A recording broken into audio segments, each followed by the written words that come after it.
Hello everyone, आज मैं आपके लिए लेके आ चुका हूं सॉल्यूशन का क्लास सेकंड। ठीक है ना। तो सॉल्यूशन की क्लास में हम कहां तक बात कर चुके थे, हमने कंसंट्रेशन की टर्म्स पढ़ ली थी। ठीक है ना। हमने टाइप्स ऑफ सॉल्यूशन पढ़ लिए थे और कुछ हमने 9 तरीके के टाइप्स ऑफ सॉल्यूशन पढ़े थे। ठीक है ना। जिसमें हमने 3 सॉलिड सॉल्यूशन, 3 लिक्विड सॉल्यूशन और 3 हमने गैसियस सॉल्यूशन की बात की थी। ठीक है। और आज की क्लास में हम बात करने वाले हैं एक तो हेनरीज लॉ की, और सॉल्यूट के बेस पर कुछ टाइप्स और रह गए थे कि सॉल्यूट आप कितना डिसॉल्व करोगे तो टाइप्स क्या क्या बनते हैं। उनमें है एक सैचुरेटेड, एक अनसैचुरेटेड और एक सुपर सैचुरेटेड सॉल्यूशन। ठीक है। तीनों की बात करेंगे, इसके बाद हम हेनरी लॉ पर पहुंचेंगे। ठीक है। तो मेरा नाम अजय ओझा है और आप सभी देख रहे हैं अजय एकेडमी यूट्यूब चैनल। चलिए स्टार्ट करते हैं। ठीक है।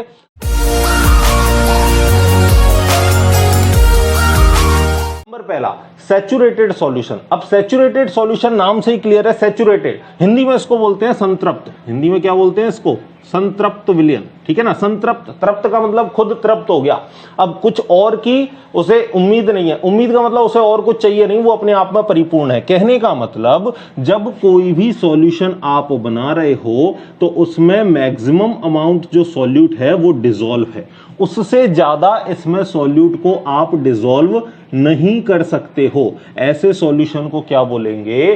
Saturated solution.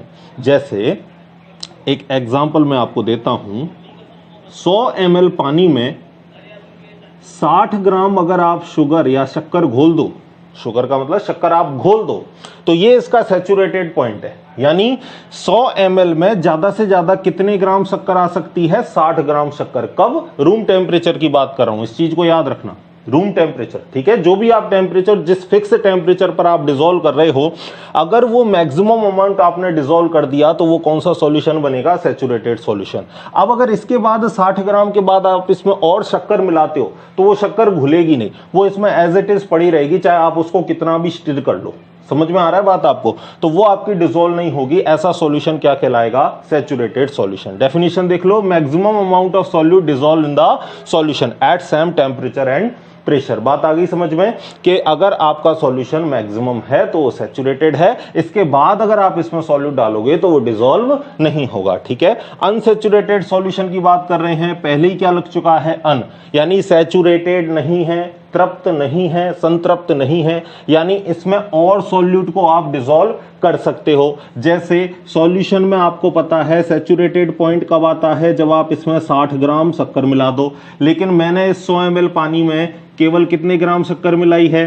10 ग्राम शक्कर मिलाई है। तो अभी तो इसमें कैपेसिटी है भाई, और कितना? 50 ग्राम और इसमें क्या आ सकता है? शुगर आ सकता है भाई। तो कहने का मतलब more solute can be dissolve at same temperature and pressure. उस टेम्परेचर पर मोर सॉल्यूट को अगर आप डिसॉल्व करा सको तो ऐसा सॉल्यूशन क्या होता है? Unsaturated solution. बात आ गई आपको समझ में? तीसरे सॉल्यूशन की तरफ चलते हैं, सुपर सैचुरेटेड। नाम के आगे क्या लग गया? सुपर, यानी सैचुरेटेड से भी ज्यादा। अब सैचुरेटेड से ज्यादा क्या है कि मान के चलो आपके में कितना सैचुरेशन पॉइंट है? 60 ग्राम शक्कर। क्या आपने 100 ml में 60 ग्राम शक्कर मिला दी तो वो उसका सैचुरेटेड पॉइंट हो गया, सॉल्यूशन बन गया सैचुरेटेड। लेकिन 60 ग्राम की जगह हमने 100 ml में कितना मिला दिया? 100 ml पानी में हमने 80 ग्राम शुगर मिला दी। तो आपको पता है कि ये सॉल्यूशन अब कैसा बन चुका है? Super saturated solution. यानी a solution containing more amount of solute than required for saturation। Saturation के लिए जितने सॉल्यूट की जरूरत है, अगर उससे ज्यादा सॉल्यूट प्रेजेंट है तो उसे हम क्या बोलेंगे? Super saturated solution. बात आ गई समझ में? अब सुपर सैचुरेटेड सॉल्यूशन आपको मैं बता दूं कैसा होता है? हेटेरोजीनस। आप बोलोगे सर सॉल्यूशन की तो डेफिनेशन आपने बताई थी कि सॉल्यूशन तो वही है जो होमोजीनस हो, लेकिन यहां तो कैसा हो रहा है? हेटेरोजीनस। क्योंकि अभी अभी आपको बताया ना मैंने कि अगर आपने सैचुरेशन पॉइंट से ज्यादा अगर आपने सॉल्यूट डाला तो वो भाई डिसॉल्व ही नहीं होगा, वो सॉल्यूशन में एज इट इज पड़ा रहेगा। तो 60 ग्राम तो इसमें डिसॉल्व हो जाएगी, लेकिन आपको पता है 20 ग्राम शक्कर के दाने इस पानी में एज इट इज पड़े रहेंगे, वो डिसॉल्व नहीं होंगे। डिसॉल्व कब होंगे? जब आप टेम्परेचर को इंक्रीज कर दोगे, तो टेम्परेचर बढ़ाओगे तो ये शक्कर इसमें क्या हो जाएगी? डिसॉल्व हो जाएगी भाई, बिल्कुल हो जाएगी। टेम्परेचर बढ़ाने पर ये सॉल्यूशन कैसा होगा? होमोजीनस। उसी फिक्स टेम्परेचर पर, उसी सेम टेम्परेचर पर ये सॉल्यूशन कैसा होगा? हेटेरोजीनस। क्या आप मेरी बात को समझ रहे हो? ठीक है। एक और मैं आपको इसका बिल्कुल सिंपलेस्ट एग्जांपल देता हूं। देखो हलवाई तो सबने देखा है ना, दिवाली पर तरह तरह की मिठाइयाँ बनती हैं तो चाशनी बनती है, ठीक है, आप सबको पता है चाशनी। अब हलवाई क्या करता है कि थोड़ा सा पानी लेके उसमें बहुत सारी शक्कर डाल के क्या करता है, वो चाशनी बनाता है गर्म करके उसको, है ना, और उन चाशनी को मिठाई के ऊपर क्या कर देता है, लेप लगा देता है, मतलब मिठाइयों को मीठा बनाने के लिए चाशनी बनाते हैं। और जब वो चाशनी ठंडी होती है तो आपको पता है उस मिठाई के ऊपर शक्कर की परत चढ़ जाती है भाई, अरे चढ़ जाती है ना शक्कर की परत।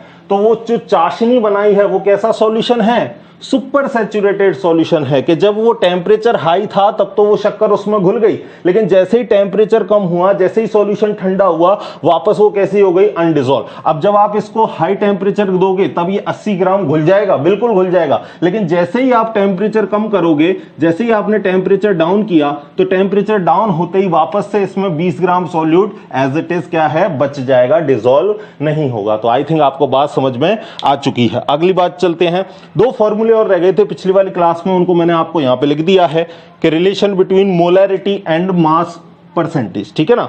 अगर आपको मास परसेंटेज और मोलैरिटी के बीच में कोई क्वेश्चन पूछा है तो आप ये वाला फॉर्मूला लगाओगे। क्या है फॉर्मूला, m बराबर percent W by W into density, D का मतलब क्या है,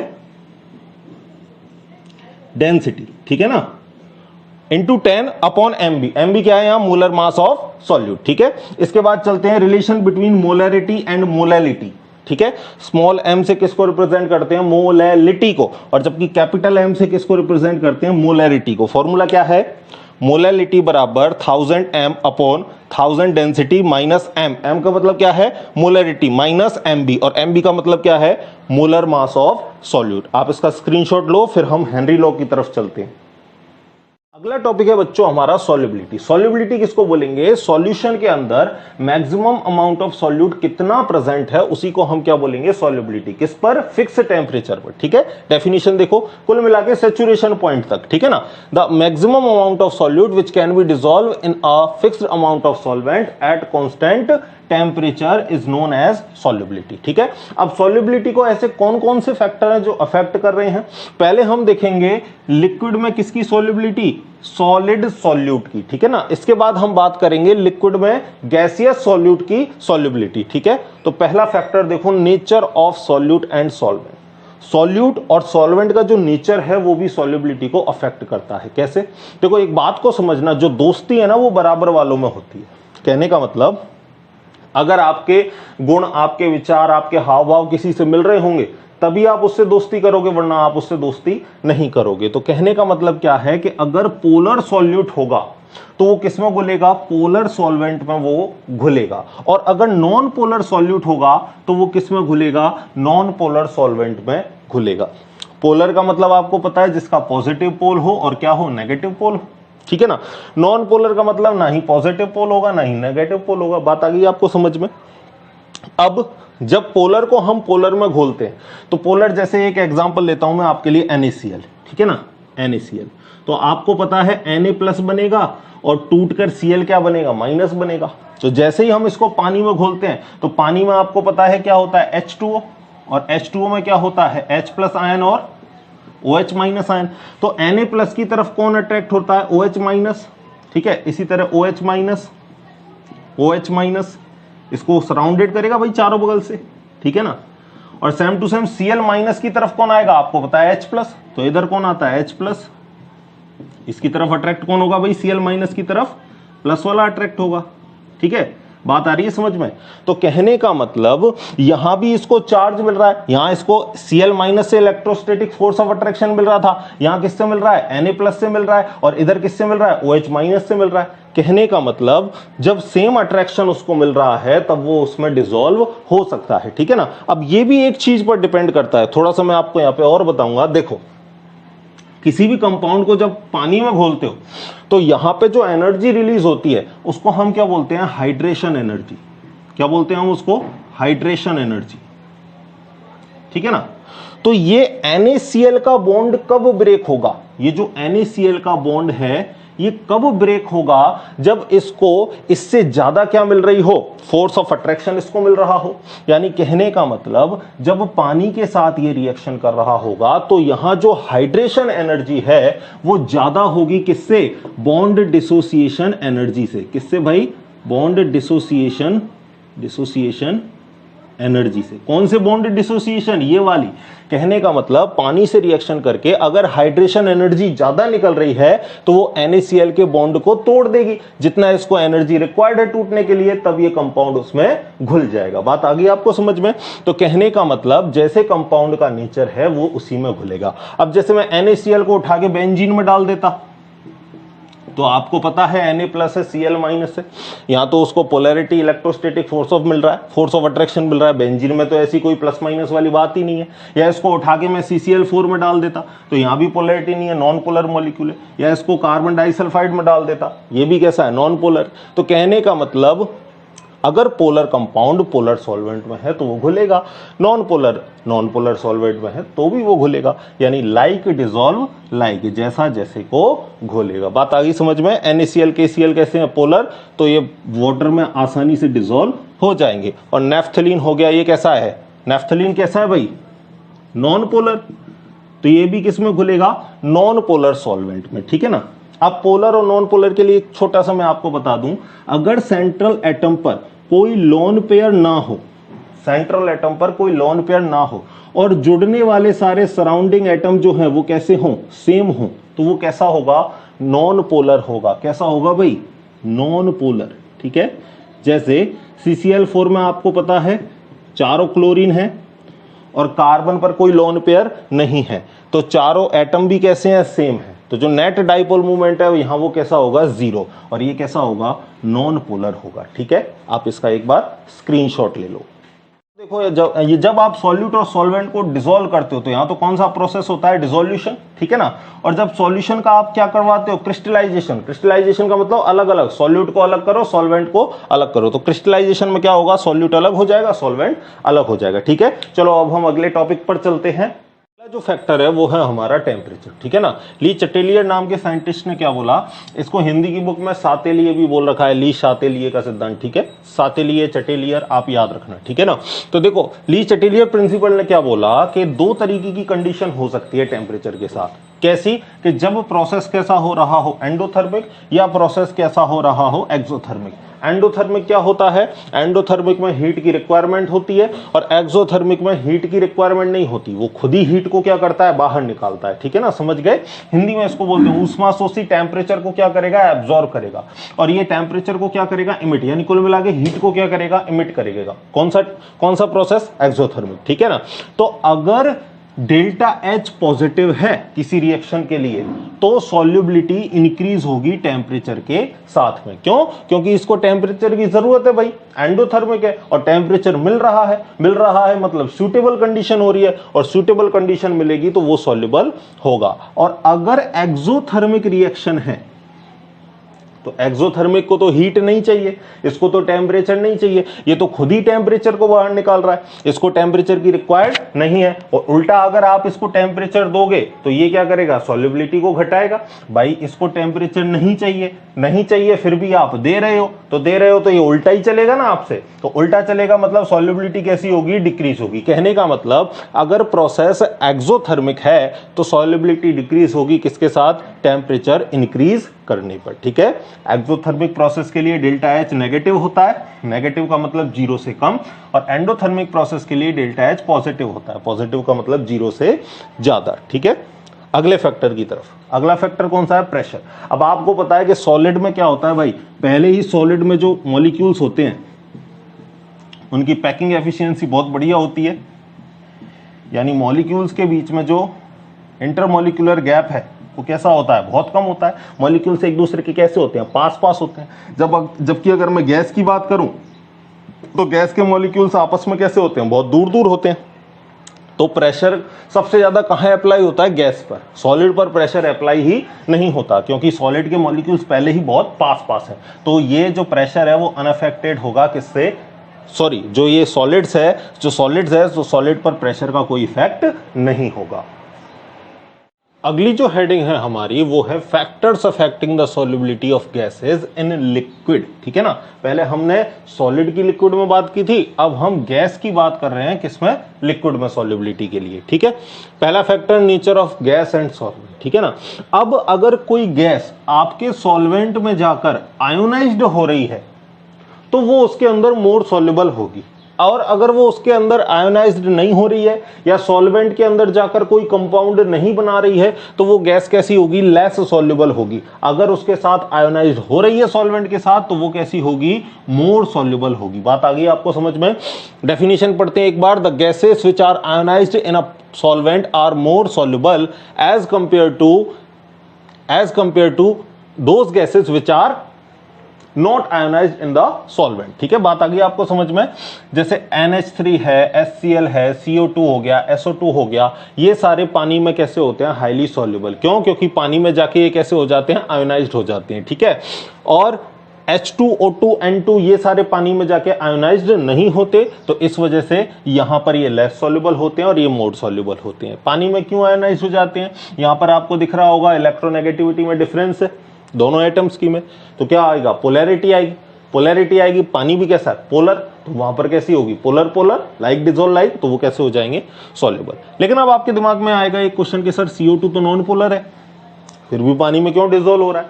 तो देखो CO2 की अगर मैं बात करूं तो ओवरऑल मॉलिक्यूल कैसा है, ये नॉन पोलर, लेकिन कार्बन और ऑक्सीजन के जो बॉन्ड में इलेक्ट्रोनेगेटिविटी में बहुत ज्यादा डिफरेंस होने से यहां पर स्लाइटली पोलैरिटी आ जाती है, जिसकी वजह से ये डिसॉल्व हो जाता है। जैसे अमोनिया को पानी में घोला तो ये क्या बनाएगा, अमोनियम हाइड्रोक्साइड बनाएगा।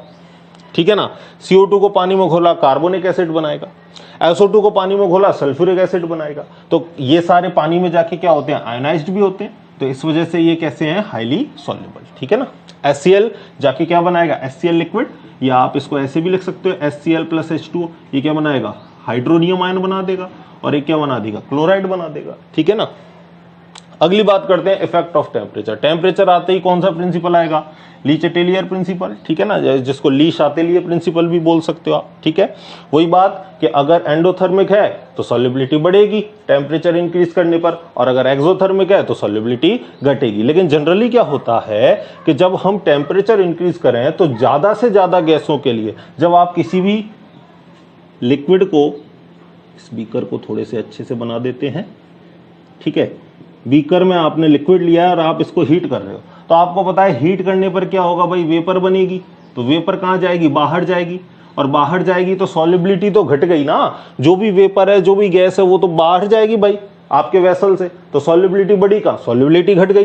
तो जनरली क्या होता है, टेम्परेचर इंक्रीज करने पर गैस की सॉल्युबिलिटी घट जाती है। क्यों घट जाती है, क्योंकि जो गैसेस के मॉलिक्यूल्स हैं उनकी काइनेटिक एनर्जी बढ़ जाती है, और काइनेटिक एनर्जी बढ़ जाएगी तो वो बाहर जाना चाहते हैं भाई वेसल से, और जब बाहर जाएंगे तो सॉल्युबिलिटी बढ़ी नहीं, सॉल्युबिलिटी तो घट गई। लेकिन कुछ गैसेस ऐसी भी हैं जो सॉल्युबिलिटी बढ़ती है टेम्परेचर बढ़ाने पर। ऐसी गैस कौन कौन सी है, हाइड्रोजन और हीलियम। ठीक है, the solubility of hydrogen and helium increase with increase in temperature due to endothermic process, क्योंकि इनके लिए कौन सा प्रोसेस है, एंडोथर्मिक। तो एंडोथर्मिक प्रोसेस को टेम्परेचर की जरूरत है।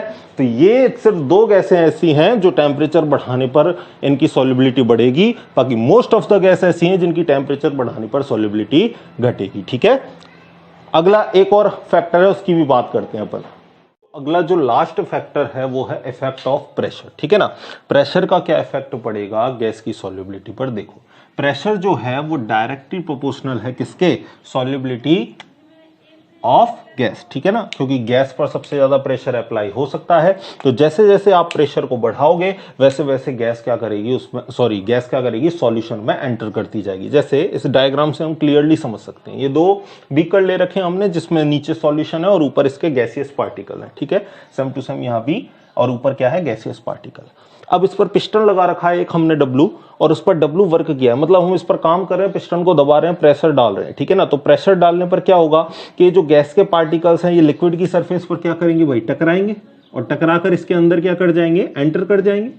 अरे लिक्विड के अंदर क्या कर जाएंगे, एंटर। तो देखो सेकंड में हमने क्या कर दिया, इस पर बहुत ज्यादा प्रेशर डाल दिया, तो प्रेशर डालने से क्या होगा कि जो पार्टिकल्स हैं गैस के वो किसके अंदर सॉल्युबल हो जाएंगे भाई, लिक्विड के अंदर। ठीक है, तो जितना आप प्रेशर लगाओगे उतनी ज्यादा आपकी सॉल्युबिलिटी बढ़ेगी। ठीक है, आपने प्रेशर हटाया तो क्या होगा कि इसके अंदर से जो डिसॉल्व पार्टिकल हैं वो क्या है, बाहर निकलना स्टार्ट करेंगे, और बाहर निकलेंगे और बीकर से क्या हो जाएंगे, आउट। जैसे आप कोल्ड ड्रिंक वगैरह की बोतल है ना, आप उसको खोलते हो तो खोलने पर क्या होता है, ज़्ज़ करके गैस क्या आ जाती है, बाहर आ जाती है ना। तो वो क्यों होता है, क्योंकि प्रेशर जब तक उसके ऊपर था तब तक उसके गैसेस के मॉलिक्यूल्स उसके अंदर डिसॉल्व थे। जैसे ही आपने प्रेशर हटाया वैसे ही गैसेस के मॉलिक्यूल सॉल्यूशन से निकल के कहां आ गए, बाहर आ गए, जिसकी बात हम आगे हेनरी लॉ में भी करने वाले हैं, ठीक है ना।